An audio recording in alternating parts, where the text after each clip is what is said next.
দর্শক আসসালামু আলাইকুম। দর্শক আপনাদেরকে আজকে ঘুরিয়ে দেখাতে নিয়ে এসেছি। এটি হলো গিয়ে ধানমন্ডি শাহিদগিয়া, ঢাকার সাত মসজিদ রাস্তার পাশেই কিন্তু এর অবস্থান। বাংলাদেশের যে কয়টি মোগল স্থাপনা রয়েছে তার মধ্যে একটি কিন্তু এই যে ধানমন্ডি শাহিদগিয়া। লালবাগ কেল্লা, তারপর সাত গম্বুজ মসজিদ এবং এর পাশাপাশি কিন্তু এই যে ধানমন্ডি শাহিদগিয়াও নির্মাণ করেছিল। 1640 সালে সম্রাট শাহজাহানের পুত্র শাহ সুজার প্রধান আমর্ত মীর আবুল কাশেম তিনি কিন্তু এই জায়গাটি নির্মাণ করেন এবং এখানে কিন্তু ঢাকার অদূরে একটি ঈদগাহ হিসাবে এটি ব্যবহার করতেন। তো যখন ঢাকায় মুঘলরা শাসন করত এবং শাসনের জন্য ব্যবহার করত, তখন কিন্তু ঢাকার ভিতর কিন্তু তেমন ঈদগাহ বা ঈদগাহের জন্য কোনো স্থান না থাকায় ঢাকার তখন কিন্তু এই যে ধানমন্ডিতে ছিল একটি অদূরের স্থান বা একটু মূল ঢাকা থেকে একটু দূরের স্থান। তো তখন কিন্তু মূল ঢাকা ছিল পুরান ঢাকা বা এই যে চক বাজার, তারপর ওই সাইডের ঢাকাটা। তো সেখান থেকে ধানমন্ডিটা যখন একটু অদূরে বা একটু দূরে ছিল তখন সেখানে কিন্তু এই যে ধানমন্ডি শাহিদগিয়াটা নির্মাণ করা হয়েছিল। তো এখানে কিন্তু পবিত্র ঈদুল আজহার নামাজ, পবিত্র ঈদুল ফিতরের নামাজ কিন্তু পড়া হয় এবং প্রতি বছর ঈদের নামাজগুলোর জামাত কিন্তু এই জায়গায় অনুষ্ঠিত হয় এবং 2025 সালের পবিত্র ঈদুল ফিতরের নামাজ অনুষ্ঠিত হয়েছে এবং সামনে 2025 সালের যে ঈদুল আজহার নামাজ বা কোরবানির নামাজ কিন্তু এখানে অনুষ্ঠিত হবে। তো আমার পিছনে যে এই যে দেওয়ালটিতে দেখতে পাচ্ছেন এবং এখানে কিন্তু একটি শিলালিপিও রয়েছে। এই যে মূল দেওয়ালটি কিন্তু সেই যে 1640 সালে যে মীর আবুল কাশেম যে তৈরি করেছিলেন তখনকার দেওয়াল এবং পরবর্তী সনে যে বাকি তিন পাশের যে দেওয়ালগুলো রয়েছে সেগুলো কিন্তু ভেঙে পড়লে এবং মানে ক্ষতিগ্রস্ত হলে আবার পুনর্নির্মাণ করা হয় এবং 1900 শতকের শেষ দিকে কিন্তু বাংলাদেশ প্রত্নতত্ত্ব অধিদপ্তর এটি সংরক্ষণ করে আসছে এবং প্রত্নতত্ত্ব অধিদপ্তরের তালিকাভুক্ত একটি প্রত্নতাত্ত্বিক স্থান কিন্তু এই যে ধানমন্ডি শাহিদগিয়া।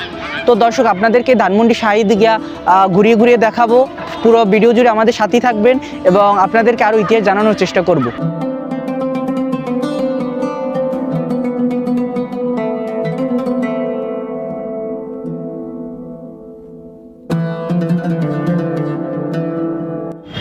দর্শক এই ধানমন্ডি শাহিদগিয়ার পাশেই কিন্তু একটি এখানে গঠন এবং এই যার ইতিহাসের একটা ফলক রয়েছে। তো আমরা সেই ইতিহাসের ইতিহাস যে যার যে ইতিহাস সম্পর্কে যে ফলকটা রয়েছে সেটা আপনাদেরকে পড়ে পড়ে শোনাচ্ছি এবং এই জায়গায় কী রয়েছে সেটি আমরা চলুন জানার চেষ্টা করি।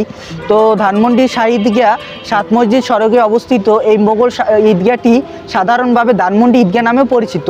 ঢাকা নগরীতে টিকে থাকা মোগল স্থাপত্য সমূহের মধ্যে এটি অন্যতম প্রাচীন একটি নিদর্শন।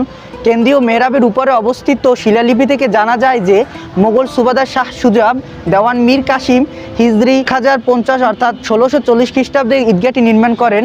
ঈদগাহটি দেয়াল দিয়ে পরিবেষ্টিত। ঈদগাহের 15 ফুট উঁচু পশ্চিমের দেয়ালটি ছিল একমাত্র টিকে থাকা অংশ এবং দেয়ালের কেন্দ্রীয় অংশে 5 ফুট গভীর অর্ধ অষ্টভুজাকৃতির মিহরাব রয়েছে।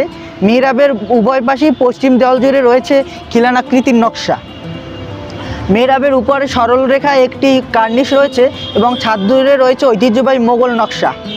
মোগল যুগে রাজধানী ঢাকার মূল শহরটি ছিল আজকের পুরন ঢাকা, তাই ঈদগাহ ধারণা দিচ্ছে যে এই অংশটি তখন উপশহর ছিল।